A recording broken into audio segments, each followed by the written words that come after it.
One minute one concept series में आपका स्वागत है। और आज का सवाल है, in the figure shows block A and block B move with velocities v1 and v2 along horizontal direction, find the ratio of v1 and v2।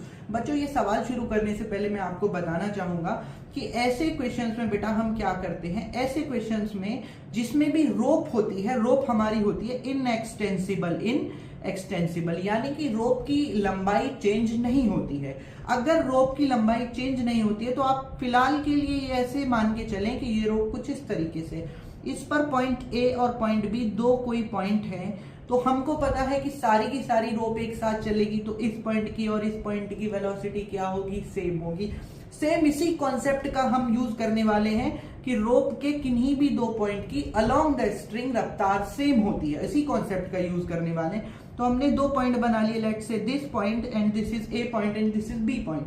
तो बी पॉइंट की रफ्तार हमको दे रखी है v2, अगर ये एंगल θ2 है तो अलोंग द स्ट्रिंग रफ्तार हो जाएगी v2 cos θ2। सिमिलरली v1 इधर है तो इसका ये वाला कंपोनेंट हो जाएगा v1 cos θ1। और हम जानते हैं कि अलोंग द रोप रफ्तार क्या रहती है, सेम रहती है, तो v1 cos θ1 बराबर v2 cos θ2। और हमसे पूछा है v1 अपॉन v2, तो इसका आंसर आ जाएगा cos θ2 डिवाइडेड बाय cos θ1। ठीक है।